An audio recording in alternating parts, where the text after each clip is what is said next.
وعلى آلك وأصحابك يا نور الله نویت سنت الاعتکاف۔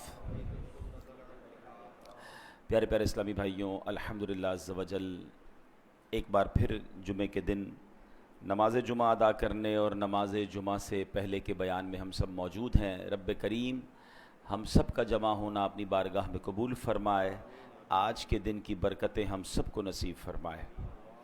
درود پاک پڑھنے کے بے شمار فضائل و برکات ہیں۔ سرکار دو عالم نور مجسم صلی اللہ تعالی علیہ وسلم ایک روز تشریف لائے اور آپ کے چہرہ اقدس پر خوشی محسوس ہو رہی تھی۔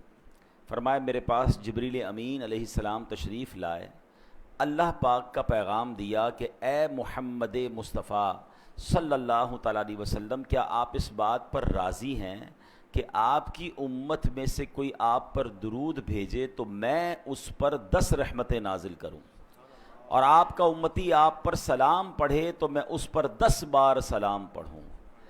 اچھا، اب یہاں ایک خوبصورت بات یہ پتہ چل رہی ہے کہ ایک تو اس حدیث سے ہمیں ایک درود پاک پڑھنے کی فضیلت پتہ چل گئی کہ ایک درود پر 10 رحمتیں ہیں، ایک سلام پڑھیں تو 10 سلامتیاں نازل ہوتی ہیں۔ مگر ایک اور خوبصورت بات یہ پتہ چلی کہ سرکار دو عالم صلی اللہ تعالیٰ علیہ وسلم کا ہم گناہ گاروں سے پیار کیسا ہے کہ درود کون پڑھے گا؟ ذرا جواب دیجئے۔ ہم پڑھیں گے۔ رحمتیں کس پر نازل ہوں گی؟ ہم پر نازل ہوں گی۔ ہم اگر سلام پڑھیں گے تو سلامتی کس پر نازل ہوگی؟ ہم پر۔ اور خوش کون ہو رہا ہے؟ نبی پاک راضی ہو رہے ہیں۔ یہ ذرا سمجھیے گا، کسی اپنے کو تحفہ ملے، کسی اپنے کو انعام ملے تو خوشی ہوتی ہے نا۔ تو نبی پاک اپنی امت سے کتنا اٹیچڈ ہیں اور کتنا محبت فرماتے ہیں کہ خوشی مل رہی ہے کہ میری امت مجھ پر درود پڑے گی تو ان پر رحمتیں نازل ہو جائیں گی۔ تو یہ پتہ چلنا چاہیے کہ سرکار دو عالم علیہ الصلوۃ والسلام ہماری نیکیوں سے، ہماری اچھی باتوں سے بھی راضی ہوتے ہیں کہ میری امت اچھے اعمال کر رہی ہے اور وہ جنت میں جائیں گے۔ تو ہمیں نبی پاک علیہ الصلوۃ والسلام کی رضا کے لیے بھی درود پاک بھی پڑھنا ہے، خوب نیکیاں بھی کرنی ہیں، اور اپنے آپ کو انشاءاللہ گناہوں سے محفوظ بھی رکھنا ہے۔ آئیے مل کر محبت کے ساتھ درود پاک پڑھ لیں۔ صلو علی الحبیب صلی اللہ تعالی علی محمد صلی اللہ علیہ وسلم۔ اب یہاں ہر جمعے کو میں ایک حدیث جب ہم یہاں ہوتے ہیں تو بات کرتے ہیں، اور وہ اسی لیے کہ ایک ریمائنڈر کال ہو جاتی ہے کہ سرکار دو عالم صلی اللہ تعالی علیہ وسلم کا ایک بڑا پیارا فرمان ہے جس کا مضمون ہے کہ جو کوئی شخص جمعہ کے دن مجھ پر 200 بار درود پاک پڑھے اس کے 200 برس کے گناہ معاف کر دیے جاتے ہیں۔ تو today is the day of Friday, اور Friday is not an ordinary day, یہ عام دن نہیں ہے۔ بار بار جمعے میں کوشش کرتا ہوں اس بات کو ریمائنڈ کرواؤں۔ مفتی احمد یار خان نعیمی رحمۃ اللہ تعالی علیہ فرماتے ہیں چونکہ اس دن کا شرف زیادہ ہے، اس دن کی بزرگی زیادہ ہے، تو اس دن ایک نیکی کوئی کرے تو اسے 70 نیکیوں کا ثواب ملتا ہے۔ تو آج بس درود پاک پڑھیں، تلاوت قرآن کریں، آج ذکر و اذکار کریں، ہو سکے تو صدقہ خیرات کریں۔ جتنے نیک اعمال کرتے چلے جائیں گے ملٹی پلائی بائی 70 جو ہے وہ انشاءاللہ اجر ملے گا۔ جیسا کہ میرے سے پہلے بیان کرتے ہوئے بھی بتا رہے تھے اسلامی بھائی کہ کل سے ہم حیدرآباد میں تھے، اور کل رات جب ہم وہاں سے واپس آئے تو بڑی تعداد میں بزنس کمیونٹی کے لوگ حیدرآباد سے ہماری اس مسجد میں وہ ایک دن راہ خدا میں گزارنے کے لیے آئے ہیں۔ جمعے کی نماز میں بھی ہمارے ساتھ ہیں۔ تو جو کراچی کے ہیں یا حیدرآباد کے ہیں بزنس کمیونٹی کے لوگ نارملی ایک ڈیل ڈھونڈ رہے ہوتے ہیں، کوئی فائدے والا کام مل جائے، کہاں ڈسکاؤنٹ زیادہ ملے گا، کہاں جناب کوئی اچھا سودا مل جائے۔ تو آپ سوچیں کہ شریعت کی طرف سے ہر جمعے کو ایک ڈیل آفر کی گئی ہے کہ جناب ہر جمعے کو ایک نیکی کریں، 70 نیکیوں کا ثواب ہے۔ تو اب عقل مند وہ ہے کہ ڈے آف فرائیڈے وہ باقی کام کم کر کے زیادہ نیکیوں میں گزارے، تلاوت کرے، ذکر و اذکار کرے۔ بلکہ ایک حدیث سنا دیتا ہوں، اللہ کرے کہ کوئی عمل کر لے گا تو مجھے بھی ثواب مل جائے گا۔ ایک حدیث پاک کا خلاصہ ہے کہ جو جمعہ کے دن 5 کام جمع کر لے، یعنی 5 کام کر لے، وہ 5 کام پہلے سن لیں۔ روزہ رکھے، جمعہ پڑھے، کسی مریض کی عیادت کرے، کسی جنازے میں شرکت کرے، اور کسی نکاح میں شرکت کرے۔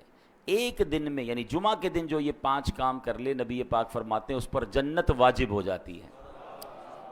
اب ہے کمال کی بات، انعام کتنا بڑا ہے کہ نبی پاک فرما رہے ہیں جنت واجب ہو جاتی ہے، تو اب ہمیں کتنی کوشش کرنی چاہیے. تو جناب آپ نے جمعہ کے دن کوشش کر کے یہ سارے کام کر لینے ہیں. اب کسی زندگی میں ایک جمعہ تو ایسا ہو سکتا ہے، ہماری اس مسجد میں بھی جمعے کو بعض اوقات نکاح ہوتا ہے تو نکاح میں شرکت کر لی، کسی دن جمعے کو روزہ رکھا ہو، تو اب 2 کام کرنے ہیں. تو بہرحال اللہ کرے کہ ہمیں نیکیاں کرنے کا جذبہ جو ہے وہ نصیب ہو جائے. آج قرآن پاک کی کون سی آیت اور اس پر ہم جو گفتگو کریں گے، ہماری کوشش ہر جمعے کو یہ ہوتی ہے کہ کچھ قرآن کی باتیں کی جائیں، کچھ قرآن سے میسج لیا جائے. تو آج قرآن مجید فرقان حمید کی آیت ہے. اللہ کریم قرآن میں ارشاد فرماتا ہے، پارہ نمبر 1 ہے، سورہ بقرہ ہے اور آیت نمبر ہے 85. بسم اللہ الرحمن الرحیم.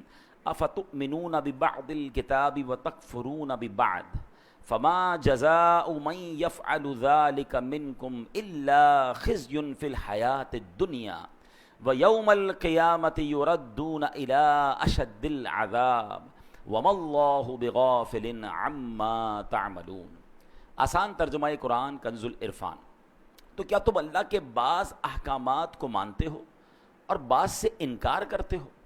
تو جو تم میں ایسا کرے اس کا بدلہ دنیاوی زندگی میں ذلت و رسوائی کے سوا اور کیا ہے، اور قیامت کے دن انہیں شدید ترین عذاب کی طرف لوٹایا جائے گا، اور اللہ تمہارے اعمال سے بے خبر نہیں ہے. اے میرے پیارے اسلامی بھائیوں، اب اس آیت میں جو ہمیں میسج دیا جا رہا ہے نا، وہ بڑا کمال کا میسج ہے. بیسیکلی آیت کا جو واقعہ تو شان نزول تو یہودیوں کے لیے تھا کہ ان سے اللہ کریم نے 3 باتوں کا تورات میں وعدہ لیا تھا. ایک دوسرے کو آپس میں قتل نہیں کرو گے، ایک دوسرے کو جلا وطن نہیں کرو گے، یعنی گھروں سے نہیں نکالو گے، تم میں سے کوئی شخص قید ہو جائے یا غلام بنا لیا جائے تو اسے خرید کر آزاد نہیں کرو گے. لیکن انہوں نے کیا کیا، 3 وعدوں میں سے 1-2 باتیں ماننا شروع کر دیں اور ایک اپنی مرضی سے قتل و غارت گری کرنے لگے. تو اب قرآن مجید فرقان حمید میں ان سے کیا کہا گیا، افتؤمنون ببعض الکتاب، تو کیا تم اللہ کے بعض احکام کو مانتے ہو، اور پھر کیا فرمایا، وتکفرون ببعض، اور بعض سے انکار کرتے ہو، یعنی اپنی مرضی سے ایک حکم کو پک کر لیتے ہو، ایک کو چوز کر لیتے ہو، باقی چھوڑ دیتے ہو. اب جو یہ کرتا ہے تو پھر اس کے بارے میں اس کی سزا کیا بیان فرمائی قرآن نے، فما جزاء من یفعل ذلک منکم، یعنی کیا جزا جو کرے یہ تم میں سے، فرمایا الا خزی فی الحیات الدنیا، مگر رسوائی دنیا کی زندگی میں، یہ دنیاوی سزا تھی. اب مزید فرمایا وَيَوْمَ الْقِيَامَةِ يُرَدُّونَ إِلَىٰ أَشَدِّ الْعَذَابِ، اور قیامت کے دن انہیں شدید ترین عذاب کی طرف لوٹایا جائے گا. یعنی جو اپنی مرضی کا حکم مان لے، باقی کا انکار کرے، اسے 2 سزائیں ملیں گی، دنیا میں بھی سزا ملے گی اور آخرت کا شدید عذاب بھی ملے گا. وَمَا اللَّهُ بِغَافِلٍ عَمَّا تَعْمَلُونَ، اور اللہ تمہارے اعمال سے بے خبر نہیں ہے. تو اے میرے پیارے اسلامی بھائیوں، یہاں ایک بڑا واضح قرآن کا میسج ہے. یقیناً یہ ان لوگوں سے فرمایا گیا، مگر یہ حکم ہم سب کے لیے بھی ہے کہ قرآن کے کچھ احکام، شریعت کے کچھ احکام مان لیے اور کچھ کو رد کر دیا ہے، کسی کا انکار کر دیا. فرمایا پھر اس کے لیے شدید ترین عذاب ہے، دنیا میں بھی اور آخرت میں بھی. اب اس واقعے میں ہمیں ایک اور بات یہ سیکھنے کو مل رہی ہے کہ ظلم بھی حرام ہے اور ظلم پر مدد کرنا بھی حرام ہے. یہ اوس و خزرج اور یہ اس زمانے کے جو قبیلے تھے جو آپس میں لڑتے تھے اور ظالموں کی مدد کرتے تھے، ان پر یہ آیت جو نازل ہوئی، اس سے ہمیں کیا میسج ملا کہ ہمارے یہاں بھی ہمیں ظلم کی طرفداری نہیں کرنی ہے، ظلم کرنا بھی نہیں ہے اور ظالموں کا ساتھ بھی نہیں دینا ہے. اب ہمارے یہاں کس انداز سے طرفداری ہو رہی ہوتی ہے، اب ذرا میں کچھ مثالوں کے ذریعے سمجھاتا ہوں کہ ہمارے یہاں کچھ لوگ جان رہے ہوتے ہیں، میرا چاچا ہے، میرا تایا ہے، چھوٹا بھائی ہے یا بڑا بھائی ہے، رشتہ دار ہے، پتہ ہے غلط کر رہا ہے، مگر چونکہ اپنا ہے اب اس کی طرفداری کر رہے ہوں گے. ٹھیک ہے، اگر خدا نہ خواستہ ہمارے بولنے کے سبب لڑائی جھگڑے ہو سکتے ہیں، خاندان کے حالات بگڑ سکتے ہیں، تو ہمیں خاموشی اختیار کرنی چاہیے، لیکن جھوٹ اور اس کی طرفداری نہیں کرنی چاہیے کہ یار میرا گرائی ہے تو میرے محلے کا ہے تو ہمارے قبیلے کا ہے. اگر اس کا جھگڑا ہو گیا ہے یا وہ کسی کے ساتھ زیادتی کر رہا ہے اور آپ کو بٹھا رہا ہے ساتھ کہ بھائی آپ بتاؤ میں غلط ہوں کہ صحیح ہوں، بھائی 2 چیزیں ہیں، یا تو آپ کو لگتا ہے میں غلط کہوں گا تو لڑائی اور بڑھ جائے گی، یہ مجھ سے بھی لڑے گا، تو آپ خاموش ہو جائیں، مگر یہ نہ کہے کہ ہاں تم صحیح ہو. بھائی یہ میرا رشتہ دار بالکل ٹھیک کہہ رہا ہے. آپ کو فیصلہ انصاف کا کرنا ہے، آپ کو طرفداری ظالم کی نہیں کرنی ہے، کیونکہ یہی وہ غلطی ہے کہ کچھ قرآن کے احکام کو مان رہے ہیں اور کچھ جناب چھوڑ رہے ہیں. آگے سنیے، اب پارٹنر ہوتے ہیں دو، مل کر کام کر رہے ہیں، ہمیں پتہ ہے یار یہ پارٹنر ہے میرا، مگر یہ سامنے والے گاہک سے بات ٹھیک نہیں کر رہا ہے، یہ جھوٹ بول رہا ہے، یہ جھوٹ بول کے سودا بیچ رہا ہے، اور اس نے ابھی سود پہ پیسے لیے ہیں یا فلاں غلط کام کیا ہے. ہم کہتے ہیں یار اب اس کی غلط اس کو کہیں گے تو کمپنی بیٹھ جائے گی. بیچتا تو مال بڑا اچھا ہے، جھوٹ بول کے بیچ تو آتا ہے، سودا سب سے اچھا بیچتا ہے جناب، کاروبار اس کو سمجھ بڑی ہے، کچھ بھی کر کے آئٹم بیچ کے آ جاتا ہے. اگر میں اس کا پارٹنر ہوں اور میں خاموش ہوں اور میں بلکہ طرفداری کر رہا ہوں، تو پھر آپ سوچیں کہ ہم کیا کر رہے ہیں. ہاں، ہمیں ایسے یا تو پارٹنر رکھنے نہیں چاہیے جو حرام کما رہے ہیں، کیونکہ قیامت کے دن ہم اگر اس کے پارٹنر ہیں تو اس کے حرام کاموں کا جواب بھی دینا پڑ جائے گا نا. بہت سارے شیئر کمپنی کے کاروبار کو جو علماء منع کرتے ہیں، اس کی ایک بڑی وجہ علماء یہ بیان کرتے ہیں کہ آپ جناب اس کمپنی میں ایک طرح سے پارٹنر بن جاتے ہیں. آپ کو کیا پتا اس کمپنی میں کیا کیا حرام ہو رہا ہے، اس کی بڑی تفصیل ہے. میں نہیں کہہ رہا سارا کام غلط یا سارا کام صحیح، آپ کسی صحیح عالم دین مفتی کے ساتھ بیٹھے تو صحیح. پارٹنر بننا آسان نہیں ہے کسی کا. اب اگر آپ کسی بھی چیز کے پارٹنر ہیں تو اس کے اچھے کے بھی پارٹنر ہیں، اس کے برے کے بھی پارٹنر بن گیا. تو یہ سوچنا ہوگا کہ کہیں میں غلط کام کی طرف تو نہیں جا رہا. اسی طرح لوگ معاذ اللہ آج کل کیا ہوتا ہے، کچہریوں میں جھوٹی گواہیاں دے رہے ہیں. اللہ اکبر، حالانکہ معلوم ہے کہ جھوٹی گواہی دے رہا ہوں، ظلم ہو رہا ہے، مگر کہیں یہ ایسا نہ ہو کہ کسی مظلوم کے ساتھ برا ہو جائے اور کسی ظالم کا فائدہ ہو جائے، تو پھر دنیا اور آخرت کے شدید عذاب کے لیے تیار رہیے. کل میرا حیدرآباد پریس کلب میں بیان تھا، تو وہاں بھی میں نے یہ بات کہی صحافیوں سے بھی. اس سے پہلے جب بار کونسل میں جانا ہوا، وہاں بھی یہ میں بات عرض کرتا ہوں کہ دیکھیں، ایک بات یاد رکھیے کہ آپ کی لکھت سے، آپ کے کالم سے، آپ کی صحافت کی آواز سے، یا اگر آپ وکیل ہیں تو آپ کیس لیتے وقت بھی یہ دیکھیں، وکیلوں کو پتہ ہوتا ہے کہ میں جس کا کیس لے رہا ہوں یہ ظالم ہے یا مظلوم ہے. مگر اگر پیسے اچھے ملتے ہیں، اگر نام ہو رہا ہے، اگر شہرت ہو رہی ہے، تو کہتے ہیں یار ہمیں تو اپنے کیس سے مطلب ہے نا. تو کیا آپ قتل کرنے والے کو جو ہے وہ بے قصور ثابت کریں گے؟ آپ یہاں تو تھوڑے پیسے کما لیں گے، ہو سکتا ہے قانون کو ڈاج دے کے کیس بھی جیت لیں، اللہ کی بارگاہ میں کیا جواب دیں گے؟ کبھی بھی ظالم کا ساتھ نہیں دینا ہے، کبھی جھوٹی گواہی نہیں دینی ہے. دو باتیں ہیں، شریعت کہتی ہے اگر آپ ظلم کے خلاف آواز نہیں اٹھا سکتے تو کم از کم ساتھ تو نہ دینا ہے، آپ خاموش ہو کے سائڈ پہ ہو جائیں.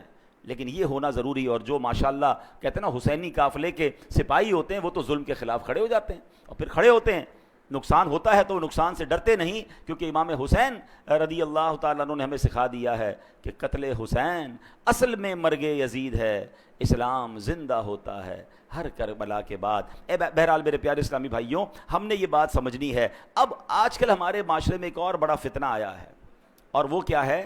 آدھی جہالت ہے. کیونکہ قرآن نے بڑا پیارا حکم دیا ہے، افتؤمنون ببعض الکتاب وتکفرون ببعض، تو کیا تم اللہ کے بعض احکام کو مانتے ہو اور بعض سے انکار کرتے ہو؟ تو اب ہوا کیا ہے، ایک بات یاد رکھیے گا، آدھا جاہل جو ہوتا ہے وہ بہت خطرناک ہوتا ہے. کیونکہ کچھ لوگ قرآن کی ایک دو آیتیں یاد کر کے، ایک دو حدیثیں یاد کر کے اب احکام شریعہ بیان کرنا شروع کر دیتے ہیں کہ یہ ناجائز ہے، یہ جائز ہے. ارے بھائی قرآن میں تو لکھا ہے، ایسا تو کر ہی نہیں سکتے. اب ہمارے بھولے بھالے مسلمان، ہم نے بھی پورا قرآن نہیں پڑھا، ہم نے بھی علم دین حاصل نہیں کیا. اب کوئی سوشل میڈیا پر آ کر ایک قرآن کی آیت بتا کر سب کو گمراہ کر رہا ہے کہ جناب قرآن میں تو یہ حکم ہے. حالانکہ اگر قرآن کا حکم بیان کرنا ہے تو پورے قرآن کا مطالعہ کر کے بیان کرنا ہے. قرآن کی کچھ آیتوں میں ناسخ و منسوخ کے احکام ہیں، کچھ آیتیں پہلے نازل ہوئیں، کچھ بعد میں نازل ہوئیں، پہلا حکم ختم ہو گیا. اور جناب بعض اوقات حدیثوں میں بھی اس طرح ہوتا ہے. یہ علماء کا کام ہے کہ وہ تمام حدیثوں کا مطالعہ کر کے یا قرآن کریم کا پورا مطالعہ کر کے پھر ہمیں حکم بتاتے ہیں کہ اب حکم ہمارے لیے کیا ہے، ہم نے شریعت پر عمل کیسے کرنا ہے. حضرت عیسیٰ علیہ السلام، اب آدھے جاہل اور جہالت کی بات کتنی خطرناک ہوتی ہے. عیسیٰ علیہ السلام کہیں تیز تیز قدم کے ساتھ جا رہے تھے. ایک شخص ملا، کہتا علی جان اتنے تیز تیز کہاں جا رہے ہیں؟ تو کہا میں نے ایک بے وقوف کو دیکھ لیا ہے، اس سے دور بھاگ رہا ہوں. عرض کیا علی جان آپ تو بڑے شاندار شخصیت والے ہیں، بڑی شان والے ہیں، آپ تو مردے زندہ کر لیا کرتے ہیں. آپ نے بڑا خوبصورت جملہ فرمایا مردے زندہ کرنا آسان ہے، بے وقوف کو سمجھانا انتہائی مشکل ہے. ہاں، یہ بے وقوف کی جو دوستی ہوتی ہے نا، اور بے وقوف سے اگر کوئی دین سیکھ رہا ہے تو پھر اس کا بیڑا غرق ہی ہونا ہے. تو پہلے یہ چیک کیجئے کہ ہم علم دین کس سے سیکھتے ہیں, ہم جس سے سیکھ رہے ہیں اس نے بھی سیکھا ہے کہ نہیں سیکھا. اور جمعہ 8 دن ہوئے اور جناب بیٹھ کے ہمیں سکھانا شروع کر دیا. یہ باقاعدہ ایک پوری نالج ہے, یہ پوری ایک سائنس ہے, اور قرآن فہمی یہ ہر کسی کا کام نہیں ہے. اب آپ ذرا غور کیجئے یہ بے وقوف کہاں تک پہنچتا ہے جب ایک قرآن کی آیت سے معاملے کو سمجھے. مولا علی شیر خدا کرم اللہ تعالی وجہ الکریم کی شان کا عالم کیا ہے. میرے آقا فرماتے میں علم کا شہر ہوں, علی اس کا دروازہ ہے. مولا علی وہ ہیں, نبی پاک کی حدیث میں آتا ہے کہ علی کے چہرے کو دیکھنا عبادت ہے. سبحان اللہ, شیر خدا کے علم دین کا اور قرآن فہمی کا عالم یہ ہے کہ آپ فرماتے اگر میں سورہ فاتحہ کی تفسیر لکھنا شروع کروں تو اتنی کتابیں لکھ دوں کہ 70 اونٹ ان کتابوں کے بوجھ سے دب جائیں. اتنی ایک سورہ فاتحہ کی تفسیر. اب آپ سوچیں کہ مولا علی کے قرآن فہمی کا عالم کیا ہوگا. مگر آپ کے دور میں ایک فرقہ نکلا جس کا نام تھا خارجی فرقہ. اس نے پتہ ہے مولا علی پر کفر کا فتویٰ لگا دیا. آپ غور کریں کہ جس کی شان اتنی نرالی ہے ان بدبختوں نے شیر خدا پر کفر کا فتویٰ لگایا. اب وہ فتویٰ کیا تھا, معاملہ کیا ہوا؟ معاملہ یہ ہوا تھا کہ مولا علی شیر خدا اور حضرت امیر معاویہ رضی اللہ تعالیٰ عنہ پر کسی دینی مسئلے پر اختلاف ہو گیا. تو مولا علی ماشاءاللہ بڑی معاملہ فہم شخصیت ہیں. آپ نے حکمت عملی مقرر فرمائی اور ایک حکم یعنی ایک ایسا بندہ مقرر کیا جو دونوں گروہ کی بات سنے اور درمیان میں سلو کروا دے, فیصلہ ڈیسائیڈ کر دے. تو ایسا ہی ہوا اور انہوں نے فیصلہ سنایا اور سلو ہو گئی. اب ایک فرقہ تھا جو جنگ چاہتا تھا. آج بھی کچھ لوگ ایسے ہیں جو چاہتے لڑائی ہونی چاہیے, جھگڑا ہونا چاہیے, معاملہ بگڑنا چاہیے. یہ امن و امان سے مسلمان کیوں رہ رہے ہیں؟ یہ فرقے والا ادھر حملہ کرے تو یہ والا ادھر حملہ کرے. اچھا جناب فرقہ واریت کی لڑائی نہیں ہو رہی تو چلو بھائی خاندانی لڑائی شروع کرو, صوبائی لڑائی شروع کرو. ان کی جنگ میں ان کو فائدہ ہے, پرابلم کریٹ ہوتی ہے تو جناب ان کو مزہ آ رہا ہوتا ہے. تو ایسے لوگوں سے بھی بچنا ہے. تو مولا علی نے بڑی حکمت عملی کا مظاہرہ کیا اور سلو ہو گئی. اب وہ جو خارجی فرقہ تھا انہوں نے کیا کہا, انہوں نے کہا اللہ تو قرآن میں فرماتا ہے ان الحکم الا للہ, ان الحکم الا للہ, حکم تو صرف اللہ کا ہے. مولا علی نے بندے کو ثالث بنا دیا, اس کے ذریعے فیصلہ کروا دیا, یہ تو کفر ہو گیا. آپ دیکھیں ایک قرآن کی آیت, اس کا ایک جز, اس سے اپنی عقل سے فیصلہ کیا اور جناب شور مچانا شروع کر دیا. اللہ اکبر. میرے شیر خدا مولا علی کا تدبر دیکھیں, آپ کی جناب صبر کا مقام دیکھیں. آپ تو اس قدر عظیم ہستی ہیں کہ آپ حکم فرماتے نہ جانے کیا ہو جاتا. آپ نے پھر سلو کی طرف بات آگے بڑھائی. آپ نے جو ترجمان القرآن ہیں عبداللہ ابن عباس رضی اللہ تعالیٰ عنہ, کمال کا قرآن کا علم تھا, ان کو بھیجا کہ جا کے ذرا ان کو سمجھائیں. حضرت عبداللہ ابن عباس ان کے پاس گئے, کہا بتائیے کیا مسئلہ ہے. وہ کہتے مسئلہ یہ اللہ کے سوا تو کوئی حکم بن نہیں سکتا, کوئی فیصلہ کر نہیں سکتا. یہ مولا علی نے انسان کو یہ حکم کیسے دے دیا؟ تو جناب معاذ اللہ یہ کفر ہو گیا. اللہ اکبر. اب سنیے گا حضرت عبداللہ ابن عباس کا جواب بھی, اور آج کل کے دور میں یہ جو آدھی جہالت پھیلانے والے ہیں ان کو بھی آپ نے جو ہے وہ سمجھنا ہے. انہوں نے کہا کیا تم نے سورہ مائدہ کی آیت نمبر 95 کی تلاوت نہیں کی ہے؟ اگر حالت احرام میں, اللہ کیا فرماتا ہے, اگر کوئی حالت احرام میں کسی جانور کو مار دے, مثلا کسی نے خرگوش کو مار دیا, اب حکم یہ ہے کہ اس جانور کی قیمت صدقہ کرے. جس قیمت کا جانور اس نے مارا ہے احرام کی حالت میں, اس کی قیمت کو صدقہ کرے. اب سوال یہ ہے کہ پتہ کیسے چلے کہ جناب یہ قیمت کتنی تھی جانور کی, یا خرگوش مار دیا یا کوئی بھی جانور, اس کی قیمت کیا تھی؟ اللہ قرآن میں حکم فرماتا ہے یحکم بہ ذوا عدل منکم, تم میں سے 2 معتبر آدمی اس میں فیصلہ کر لیں. اللہ اکبر. عبداللہ ابن عباس کہتے ہیں چند روپوں میں خرگوش آ جاتا ہے, اس کی قیمت ڈیسائیڈ کرنے کے لیے تاکہ آپس میں پرابلم نہ ہو 2 بندے بیٹھ کے فیصلہ کر لیں. اللہ اکبر. فرمایا بتاؤ جانور کی قیمت زیادہ یا انسانوں کی قیمت زیادہ؟ شیر خدا نے صحابہ کرام کے درمیان کوئی ڈسٹربنس نہ ہو جائے, کوئی لڑائی نہ ہو جائے, انسانی جان ضائع نہ ہو جائے, اس کے لیے کسی کو حکم بنایا کہ جناب فیصلہ کرا دیا جائے. تو اس میں کیا حرج ہے جب خرگوش کی قیمت معلوم کرنے کے لیے قرآن کہہ رہا ہے کہ جناب 2 بندے بیٹھ کر فیصلہ کر لیں کہ قیمت کیا ہے. تو پتہ یہ چلا ایک آیت تو پڑھی تھی, پورا قرآن نہیں پڑھا تھا, حالانکہ آگے قرآن میں اس کی ڈیفینیشن موجود ہے. اور یہی آج کے دور کا پرابلم ہے, اور یہاں ہماری بھی ایک کمزوری ہے کہ ہم جناب ہر کسی کی بات سننے کے عادی بن گئے, اور جب سنتے ہیں تو کنفیوز ہو جاتے ہیں. معاذ اللہ اب تو لوگ غیر مسلموں کو سننے لگ گئے, جب سنتے ہیں تو کہتے ہیں یار یہ اسلام اسلام کی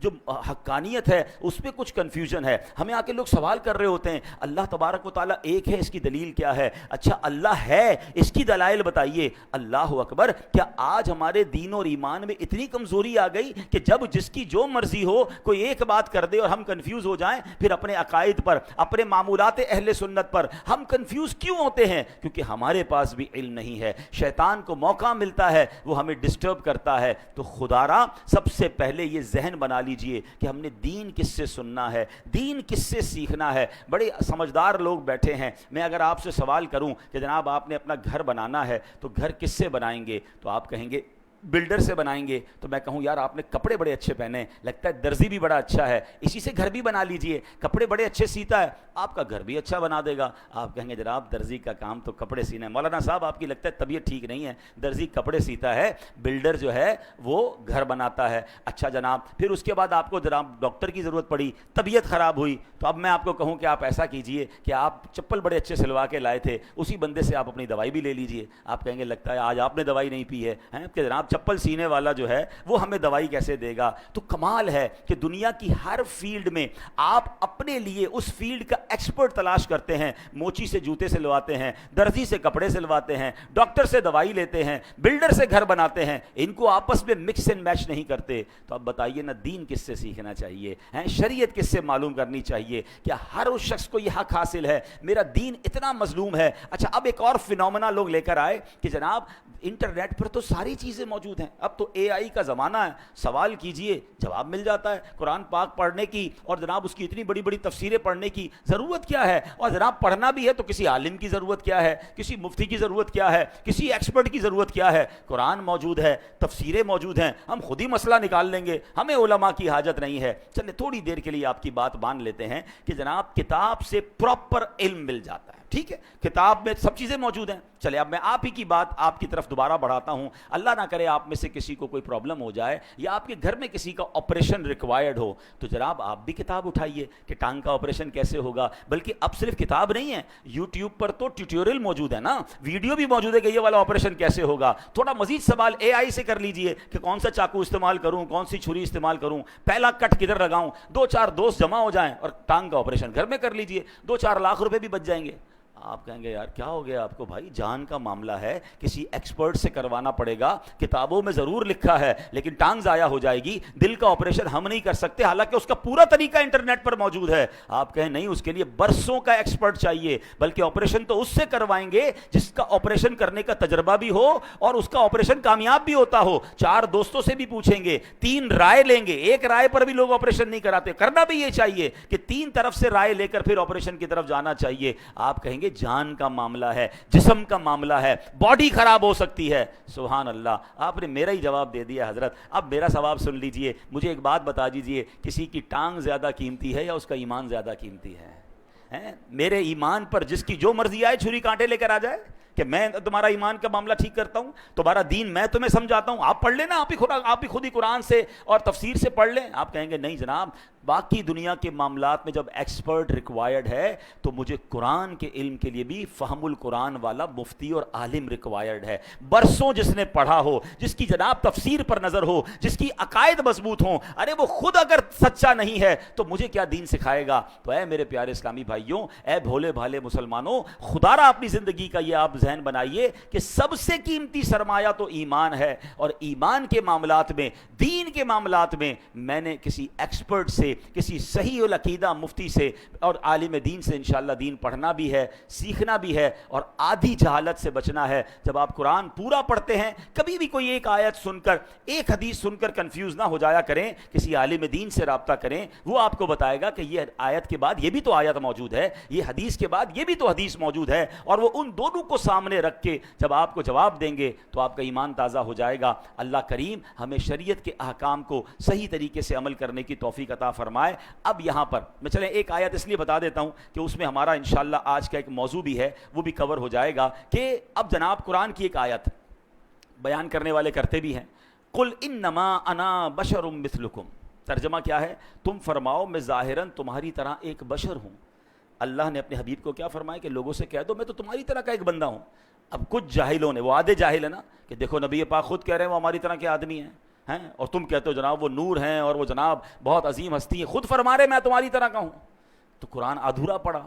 ایک آیت پڑھی، اب اگلی آیت سن لو. اللہ قرآن میں فرماتا ہے قد جاءکم من اللہ نور، بے شک تمہارے پاس اللہ کی طرف سے ایک نور آ گیا ہے. سبحان، پتہ کیا چلا؟ یقیناً میرے آقا بشر بن کر دنیا میں آئے ہیں، بلکہ یہ ہمارے جیسے بشر نہیں، اللہ پاک کا نور ہے جسے رب کریم نے دنیا میں بشر بنا کر بھیجا ہے. تو بات اگر پوری قرآن سے سمجھی جائے تو سمجھ آتی ہے. اب ان لوگوں کو کون سمجھائے کہ جو کہتے ہیں نبی پاک ہماری طرح کے ہیں. ارے جناب، میں تو ہاتھ اٹھا کر کوئی چیز نہیں اٹھا سکتا، اور میرے آقا وہ ہیں جو اشارہ فرمائیں تو چاند دو ٹکڑے ہو جاتا ہے. ہماری گھڑی ہمارے قابو میں نہیں آتی ہے، اور میرے آقا دعا کریں، مولا علی کہیں کہ حضور نماز عصر چلی گئی ہے، اور میرے آقا دعا فرمائیں تو سورج کو واپس پلٹا دیں. تو ایسے کون کہہ سکتا ہے کہ ہمارے جیسے ہیں؟ اللہ اکبر. نبی پاک تو وہ ہیں جو وجہ تخلیق کائنات ہیں. He is the reason of the all creation. میں اور آپ تو دنیا میں آ گئے ہیں، مگر بتاؤ تو صحیح دنیا بنی کس کے لیے ہے؟ خود رب فرماتا ہے لولا کلما خلقت الافلاق، اے محبوب میں تمہیں نہ بناتا تو یہ دنیا ہی نہ بناتا، یہ کائنات ہی نہ بناتا. ارے جس کے لیے دنیا بنی ہے وہ میرے اور آپ کے جیسے کیسے ہو سکتے ہیں؟ تو جناب اب یہاں ایک اور خوبصورت بات میں کر کے اپنی گفتگو ختم کرتا ہوں کہ سبحان اللہ، اب ایک مہینے کے بعد محرم اب اینڈ ہونے کو ہے، اس کے بعد سفر اور پھر ربیع الاول. انشاءاللہ یہ جو ربیع الاول آ رہا ہے، یہ جو میلاد کا مہینہ آ رہا ہے، یہ نبی پاک علیہ الصلوۃ والسلام کا 1500 سالہ جشن ولادت ہے.